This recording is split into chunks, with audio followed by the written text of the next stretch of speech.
SSC stenographer grade D previous year dictation शुरू होगा after 3 second.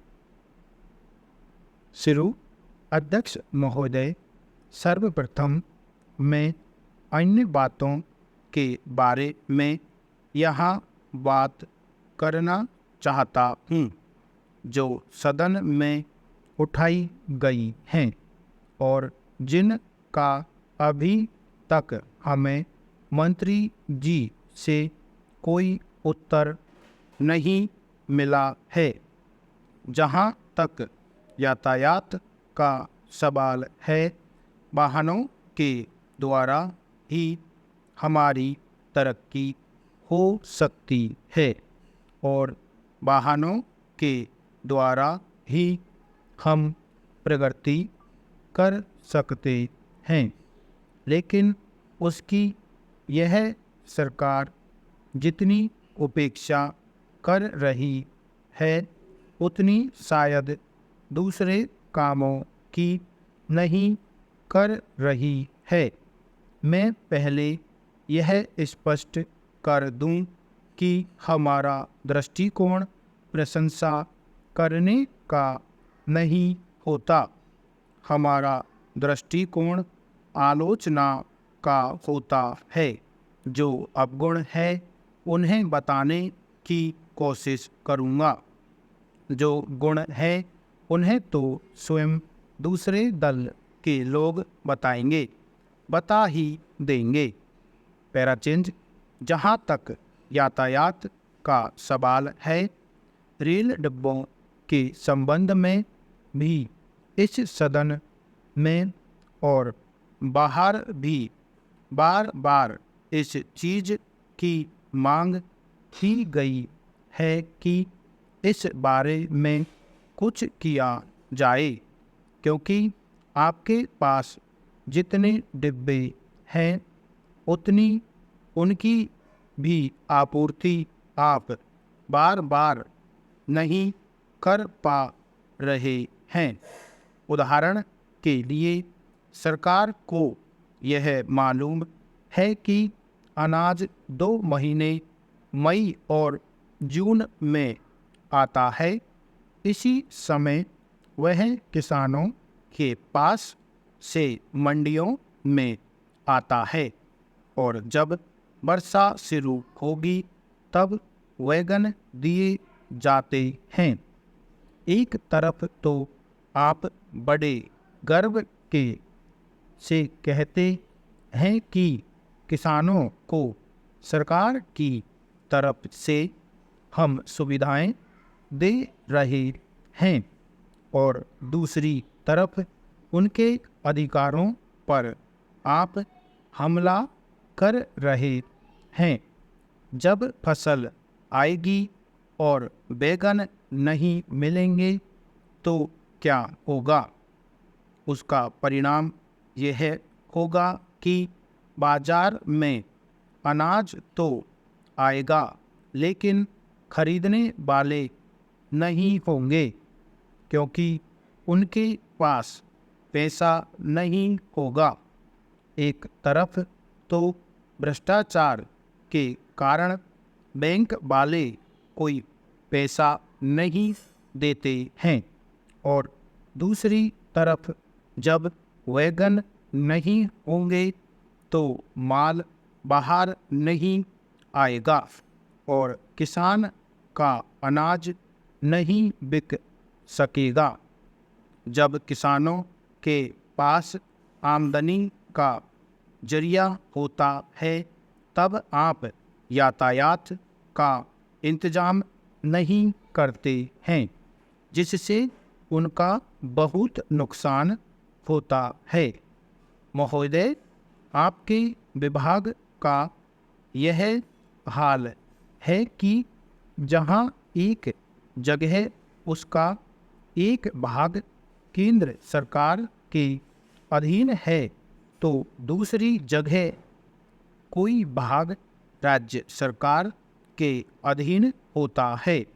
वहाँ पर आपका कानून लागू होगा, जब कि एक सा लागू होना चाहिए। दुख की बात यह है कि रेलवे में ऐसा नहीं है। Para change. मुझे बिल्कुल उम्मीद नहीं थी कि इस छोटी सी बहस में, जिसके लिए ये पूरक मांगें पेश की गई हैं और जो इस वर्ष में ज़्यादा खर्चा हो गया है, उसकी मंजूरी के लिए एक दूसरी ही मांग पेश की गई है। मुझे आशा नहीं थी कि ऐसा होगा। 2:30 बजे से यह बहस शुरू हुई है और अब 6 बज रहे हैं। करीब करीब 4 घंटे यह बहस हुई। मैं तो उन माननीय सदस्यों का आभार मानता हूँ जिन्होंने इसमें भाग लिया, और यह इस बात का सबूत है कि रेलों के संबंध में लोगों को ज़्यादा दिलचस्पी है। जिन सदस्यों ने इस बहस में हिस्सा लिया है, मैं उनके प्रति आभार प्रकट करता हूँ। सभी माननीय सदस्यों ने रेलों में जो सुधार हुए हैं उनकी सराहना की है और बहुत अच्छे सुझाव दिए हैं, जिससे कि और अधिक काम किया जा सके। Para change. यह तो पूरक मांगों की एक बहस थी, लेकिन शायद इस माननीय सदन का यह नियम है कि अगर पूरक मांगों का प्रस्ताव किया जाए तो एक साधारण बहस छिड़ जाती है। जब बजट पेश किया जाता है तो उस समय भी वाद विवाद होता ही है। तरीका तो यह है कि पूरक मांगें जब पेश की जाएं तो जिन मुद्दों पर वह पेश की गई हैं उन पर ही बहस की जाए। इस सदन में और दूसरे सदन में भी मैंने सुना कि तरीका यही है और बहुत दिनों से वह चला आ रहा है कि इस पर भी साधारण बहस आवश्यक हो। मान्यवर, साधारण बहस इस पर हो गई। आपने स्वयं इसमें हिस्सा लिया। यद्यपि आज जो लोग बोले, मालूम होता है कि विरोधी दल के नेता के कहने से बोले। कई लोगों ने इसमें भी हिस्सा लिया। मैं उन सब को धन्यवाद देता हूँ, लेकिन मेरी दिक्कत यह है कि यहाँ पर इतनी बातें कही गई हैं कि सब बातों का उत्तर देना संभव नहीं है। साधारण बहस जो बजट के समय आरंभ होती है वह 2 दिन चलती है। उसमें जो बातें उठाई जाती हैं उनका उत्तर आता है। यहाँ पर तो तत्काल बहस की गई, इसलिए सब बातों का उत्तर देना न तो संभव है और न इसकी कहने की आवश्यकता है।